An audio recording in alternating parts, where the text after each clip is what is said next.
Welcome everyone to Whimsy Woven Stories. Here, we explore gripping tales of real-life twists.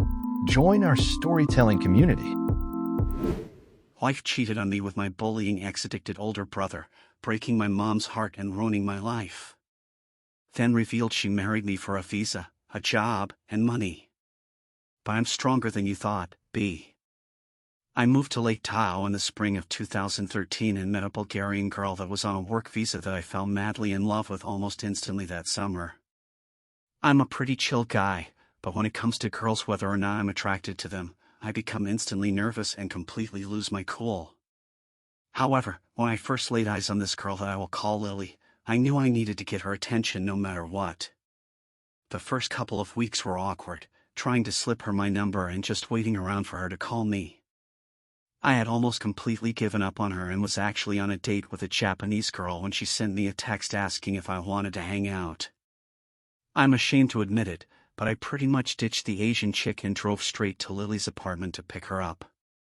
One thing led to another, and we became, as some would call it, cool for the summer because we knew she would be going back to Bulgaria after the summer was over.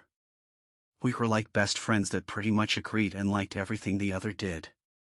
We would go out to the bars, and people would ask if we were dating, and we would kind of blankly stare at each other and just shrug because we really didn't know either. We would talk about it, but we didn't think the label would make the short time we had together any easier. Flash forwards a few months later, and my mom, who lives in Idaho, told me how depressed she was feeling.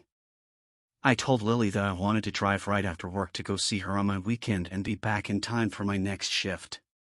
She wanted to come with me, and I thought, hell yes, a road trip with this amazing girl is something that I will remember forever. Long story short, we get there, and my mom and her are hitting it off nicely. Now it's time to leave. As we are getting to hop in the Jeep, my mom comes out, grabs my arm, and says to me, "You need to marry this girl." I was shocked that my mom would say that because she has never really supported any of my past relationships. And now she is telling me to tie the knot with a girl she only met that weekend. On the 8-hour drive back, we first let what my mom said sink in. We played around with the idea. And before long, we're so excited to get married, we almost detoured to Vegas and got married that day. But we thought better of it, because she wanted to go back to Europe to finish school. And we found out through other people that for some reason, it takes longer to get someone a visa if they are already married as opposed to being engaged. Flash forward again to October. And she is back in Bulgaria. And I moved back to Idaho. And we are doing everything we can to get her back. With all the thousands of dollars we raised, legal documents we filled out, and court hearings, it took little over a year to get her back. The whole time we are falling asleep with each other over Skype. And we just couldn't wait. Well, finally, we get her down. And I drove all the way to San Francisco to pick her up, because Boise doesn't have an international airport. And with the layovers, she would have spent the night at the airport. I am summing up the backstory so the readers really get how betrayed I was. November 9th, 2014, we married. I'm not exaggerating when I say that when I was looking into her eyes, it was the most magical moment of my life. I was not expecting that at all because the wedding was so small and low-key. It was just my mom, my little brother, and his girlfriend. Months later, her and I were going through depression. I don't know why, it just seemed like we were sick all the time, and she just started becoming nasty to me. It used to be I could do no wrong in her eyes, and everything I said made her laugh. Now anything I said or did just annoyed her. But I was so in love with her, I just let her step all over me. She never did anything for herself. No cooking. Didn't drive.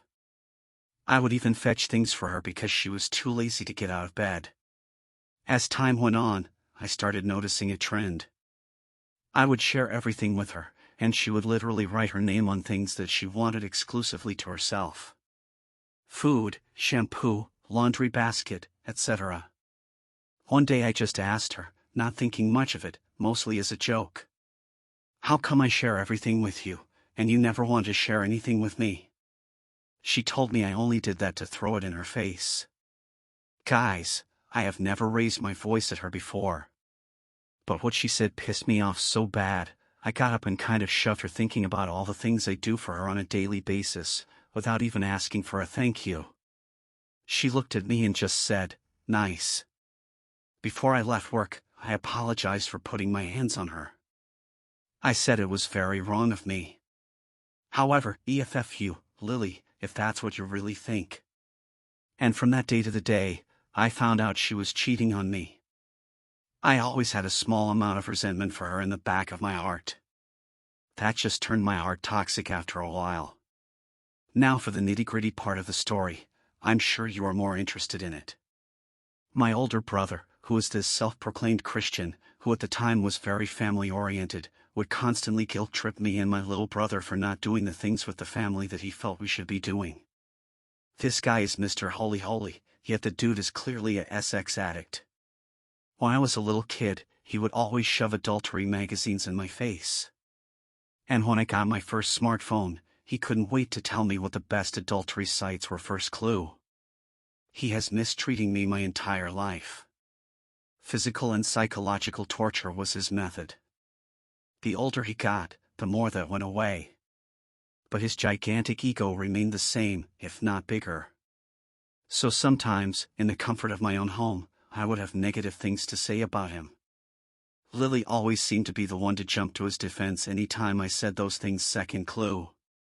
Every family gathering, like for the holidays, birthdays, or anniversaries of my father's death, was always about sex with him. Sex jokes, sex memes, and old movies that talk about sex. All the music he listens to, sex. For Christmas one year, he gave my wife a copy of the book 50 Shades of Grey. Third clue. As I mentioned before, Lily is from Eastern Europe, and her customs were just weird. She kissed guys on the lips in front of me, so I figured, hey, I think it's weird. But clearly she comes from a culture that's very touchy-feely, whatever. Well, I couldn't help but notice later on she was very touchy-feely with my older brother. To the point my mom came to me in tears and told me she feared that my brother and her were messing around. My little brother's girlfriend even came up to me with anger in her eyes, saying she thinks that she kissed my older brother at my mom's house.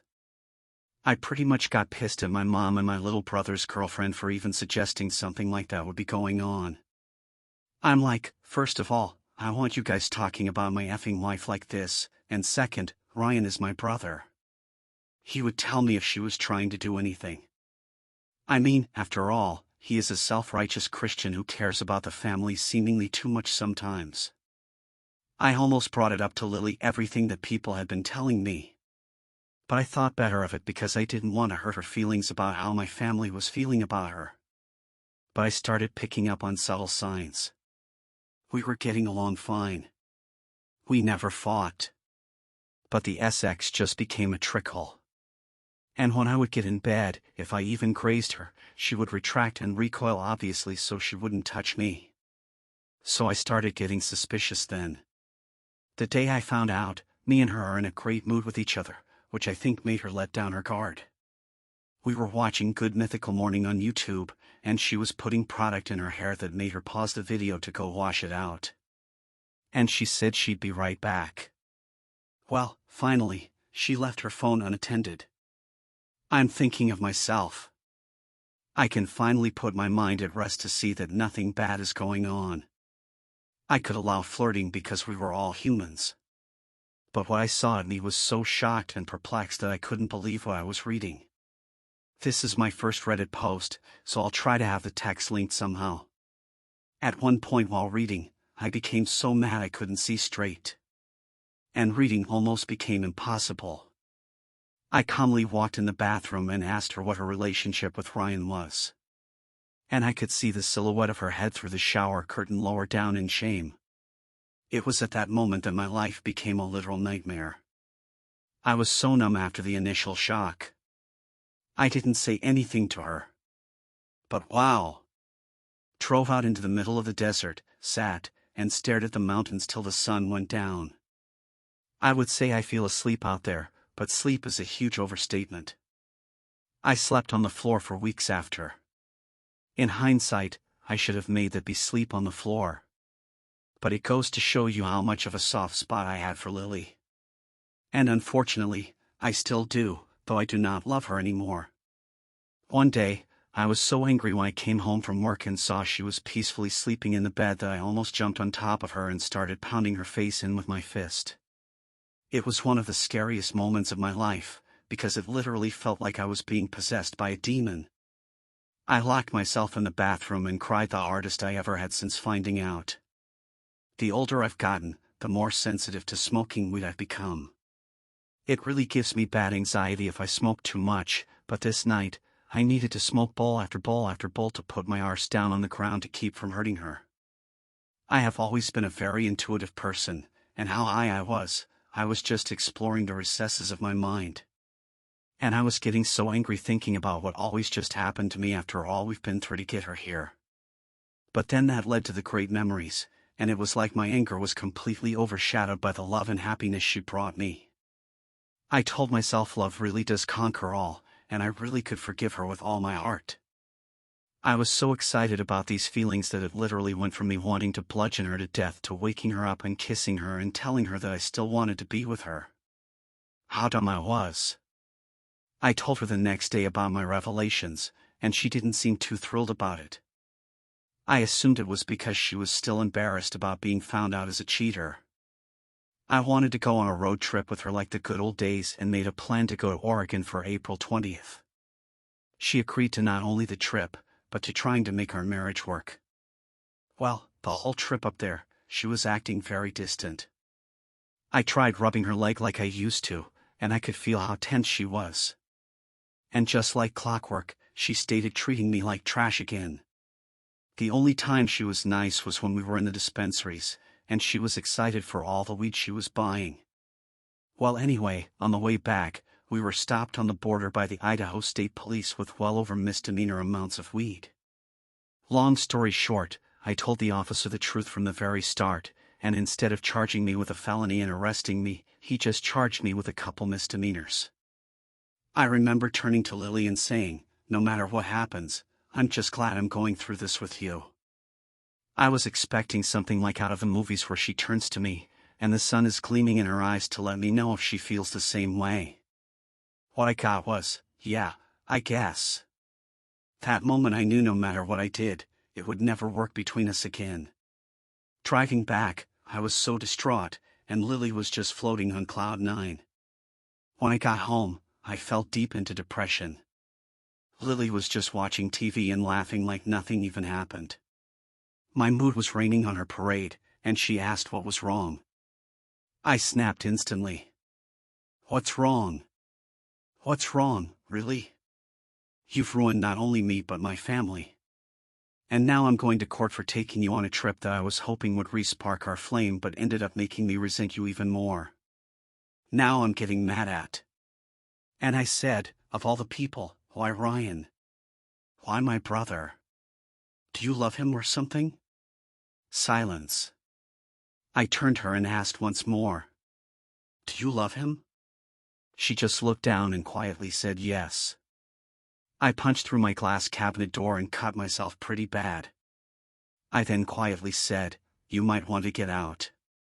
It's about to get ugly." And as she was leaving, I screamed, "Don't come back unless you are grabbing your SHT to get the F out." She laughed. I duct taped paper towels to the arm to slow the bleeding, which only did so much. I took my arse to Walmart, blood dripping and all, bought some bandages, huge black trash bags, and a giant Canbro container to put all her SHT in. I'm sure the people in Walmart were looking at me like I was crazy. But I was in such a daze. I had this foggy tunnel vision and didn't really care about anything or anyone. I got home, put on a few records, and started packing her SHT. I labeled the bags socks, shirts, miscellaneous, using the only copies of photos from our wedding. She came and got it the next day, and I've only talked to her maybe twice since then. Only because we still had to go to court for the weed charges. And every time it would destroy me. Do you want the really messed up part? I can't even look at past family photos with her in them, because literally it's her and Ryan next to each other in every photo. Not only that, but I just can't look at past photos in general, because Ryan is in more than half of them. So this is like over 25 years of things I now need to forget. And on top of all that, I got a new laptop to start over fresh, so I didn't have to see pictures or videos of her. And when I went to go export the pictures from my phone, somehow I got pictures from my older brother's phone. I happened to see the thumbnails, and I was like, this looks like adulteriography. Upon closer inspection, I saw it was photos of Lily. I begged God to take pictures that I forgot about taking. When I clicked on them, I saw the room did not look familiar. And to be frank, my DCK doesn't look that weird. And there was. Dozens of photos of my brother and my wife would make Hugh Hefner blush. That was in April 2017. I've been effed up ever since. I tried the one-night stands like my younger days to fill the void. The void only got bigger and bigger every time. I guess that is what happens when you actually were in love that one time. Even in the middle of effing some random chick I met, I stopped and told this girl to get out because I was so disgusted with not only her but myself. I've become this sort of tortured artist. I just cut pictures out of magazines and glued them all over my walls and everything else to pass the time. It actually is quite therapeutic. I've become a recluse and only venture out to work and buy groceries. Most days I just stay at home and stew in my sadness. And I don't ever see that changing anytime soon. I might update if anything has changed. But I will say it felt amazing typing all this out, though it has reopened some fresh wounds. It was like getting this off my chest. Thanks for listening, Reddit. P.S. I'm not really sure how to link photos to the store. So if anyone can help me out with that, I wouldn't mind sharing. In the comments. Teak1T93. Oh man. I'm sorry to hear that this happened to you. I don't know how she sleeps at night. I don't know how your brother lives with himself. I myself am a Bulgarian woman. I have been to the US on a working visa too. And I had a relationship with an American man. However, things were the other way around. I stayed ridiculously faithful the whole relationship, including the 8 months we were long distance, only to find out that he had been cheating on me the whole time with a succession of women, including girls we both worked with. Also, as a Bulgarian, I can tell you that kissing men on the mouth is not accepted or appropriate. A kiss on the cheek from a friend, sure. A kiss on the mouth, never. Anyway, when I found out the truth about my relationship, it felt like poison was running through my veins, and I thought I would never recover from it. Indeed, it hurt for maybe a year. I was bitter, angry, hurt, had flashbacks, dreams, etc. Guess what? Eventually I realized this was the best thing that happened to me, because my life is beautiful right now. And the whole thing motivated me to improve myself and set goals. I learned to love myself. Your situation is a lot more painful than mine, I admit. But I promise you it will get better. You'll be okay. Believe in blessings in disguise. Please stay strong and remember that you are the most important person. And it's never too late to turn your life around. Much love and positive vibes from Bulgaria. P.S. I feel ashamed that she's a fellow Bulgarian. OP wow. Your comment actually is very helpful. It's like you really can get down on my level, knowing all the work it takes to get a visa. It's a huge slap in the face. And I know exactly what you mean by the poisonous feeling you get. It felt like my guts were just dissolving in my body. And I could feel myself age twice as fast from the stress. No joke, I started to get white hairs on my chin beard after all this. I wouldn't necessarily say mine is worse compared to yours besides the fact that it was with a family member. Because cheating stinks no matter what. I really don't know how they live with themselves either. But after seeing those pictures of them together, I really doubt they are as shameful as they should be. But when my brother looks around and sees no family, especially around the holidays, I'm sure he'll feel shame then, even if only for a moment. As for her, it really eats me up that she doesn't just go back to Bulgaria. She received her green card literally on the 4th of July 2 years ago, because of me and my money. But she refuses to leave because she's probably wanting to be with my brother. And she's enjoying her lofty manager job that I helped her get. The slaps in the face just keep coming. I am usually a very upbeat person. And I told my friends and family that I would not let the sadness define me. For about 10 years now, I realized that even when bad things happen that take away the good things, it forces me down a path that I wouldn't usually travel that ends up giving me better things than what I had before. I even came up with my own saying, the best-smelling flowers grow from the worst-smelling SHT. For a while there, I was doing great about that. But I'm only human, and eventually my sadness caught up to me and began to swallow me. I have a good friend that's dying in front of me from cancer.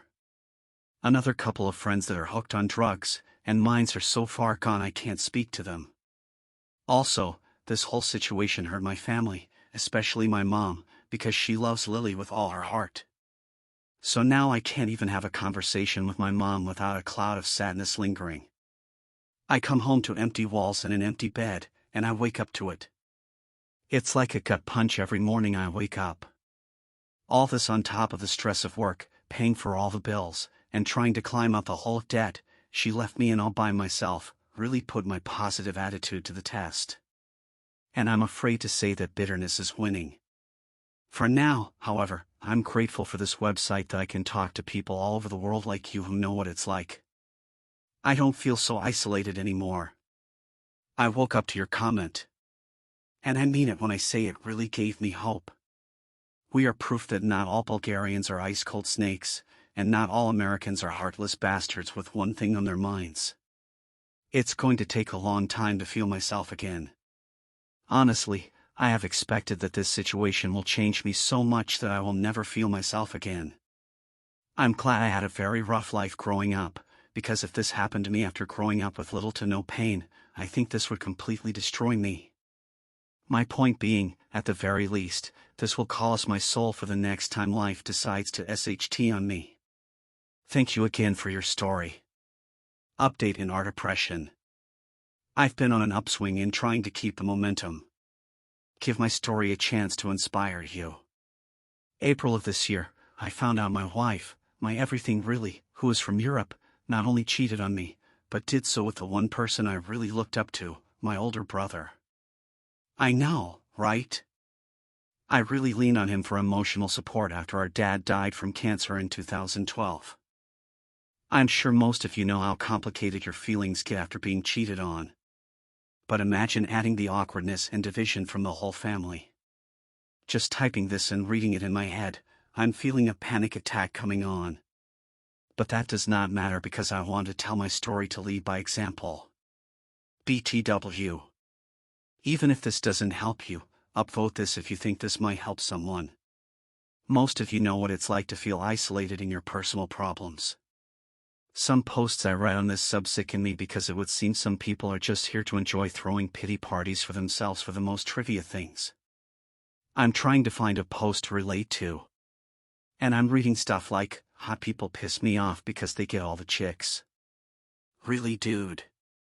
Do you know what's having the conflicting emotions of hate and love you have for people in your life, using your mind as a battlefield?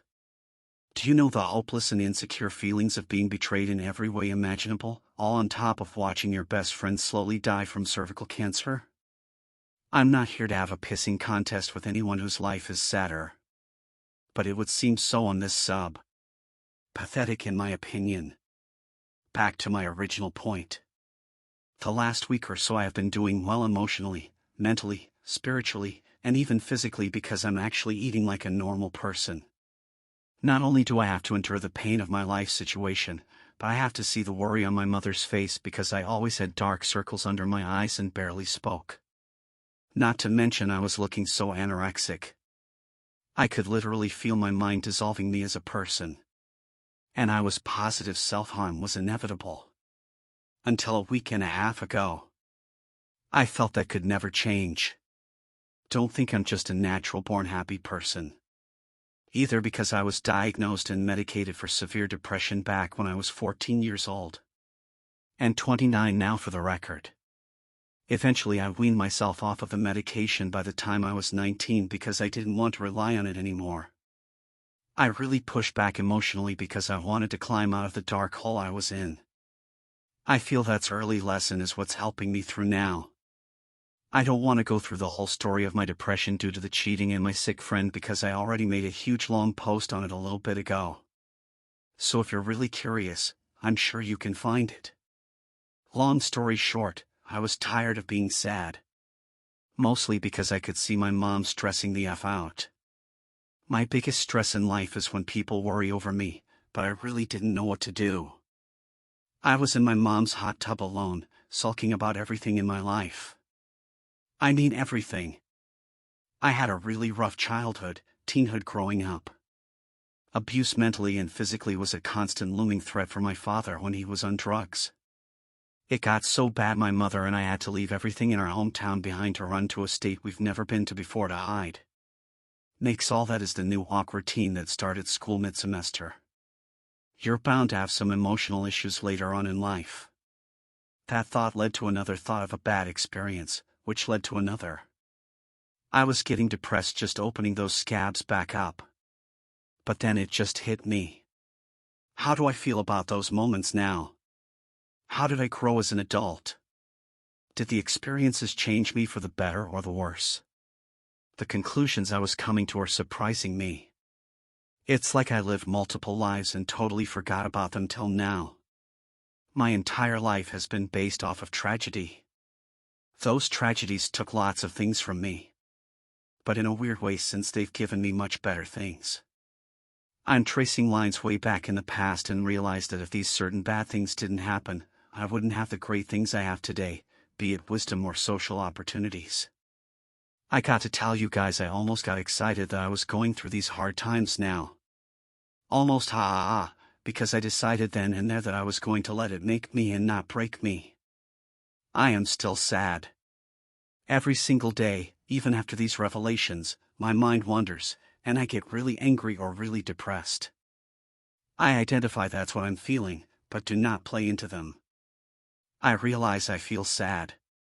But I won't be sad if that makes sense. In other words, I will not embody sadness. I will let depression be a byproduct of how terrible life can be. But I will not become a byproduct of depression. Now, just because I figured this out doesn't mean there's not points throughout my day that I don't have to remind myself of that. Far from that. Actually, it's a daily struggle. But a struggle I plan to win. I'm in a good place right now. And I hope it lasts even through the lonely holiday seasons that are coming up.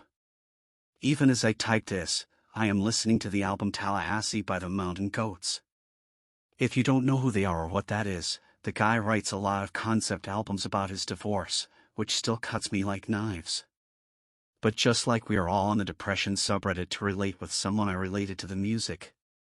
Obviously, I'm not bitter anymore when I listen to it.